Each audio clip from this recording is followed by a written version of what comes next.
حضرت ابن عباس رضی اللہ تعالیٰ ایک مرتبہ مسجد نبی صلی وسلام میں معتکف تھے۔ آپ کے پاس ایک شخص آیا اور سلام کر کے چپ چاپ بیٹھ گیا۔ حضرت ابن عباس رضی اللہ تعالیٰ عنہ نے اس سے فرمایا کہ میں تمہیں غمزدہ اور پریشان دیکھ رہا ہوں، کیا بات ہے؟ اس نے کہا کہ اے رسول اللہ صلی اللہ علیہ وسلم کے چچا کے بیٹے، میں نے بے شک پریشان ہوں کہ فلاں کا مجھ پر حق ہے۔ اور نبی کریم صلی اللہ علیہ وآلہ وسلم کی قبر اطہر کی طرف اشارہ کر کے کہا، اس قبر والے کی عزت کی قسم میں اس حق کے ادا کرنے پر قادر نہیں۔ حضرت ابن عباس رضی اللہ تعالیٰ عنہ نے فرمایا کہ اچھا، کیا میں اس سے تیری سفارش کروں؟ اس نے عرض کیا کہ جیسا آپ مناسب سمجھے۔ ابن عباس رضی اللہ تعالیٰ عنہ نے یہ سن کر جوتا پہن کر مسجد سے باہر تشریف لائے۔ اس شخص نے عرض کیا کہ آپ اپنا اعتکاف بھول گئے ہیں۔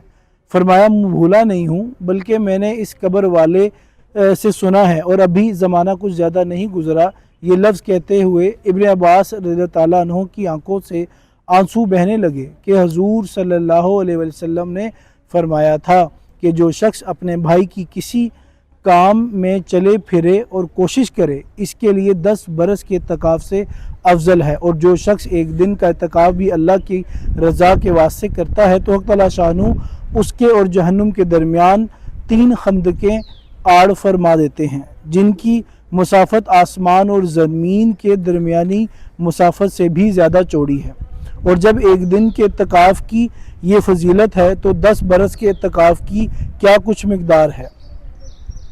یہ ہے حق تعالیٰ شانہ اور اس کے اور جہنم کے درمیان 3 خندقیں حائل فرما دیتے ہیں، اور ہر خندق اتنی بڑی ہے جتنا سارا جہاں، اور ایک دن سے زیادہ جس قدر زیادہ دنوں کا اعتکاف ہوگا اتنا ہی اجر زیادہ ہوگا۔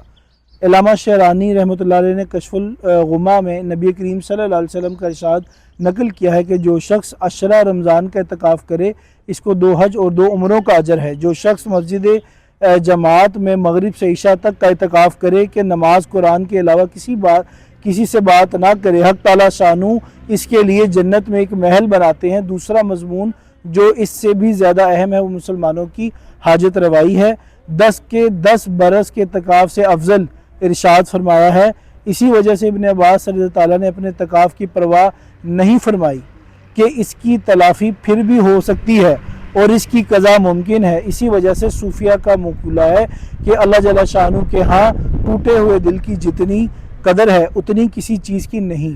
یہی وجہ ہے کہ مظلوم کی بددعا سے احادیث میں بہت ڈرایا گیا ہے۔ حضور صلی اللہ علیہ وسلم جب کسی شخص کو حاکم بنا کر بھیجتے تھے اور نساء کی ساتھ واتقوا دعوت المظلوم بھی ارشاد فرماتے تھے کہ مظلوم کی بددعا سے بچو۔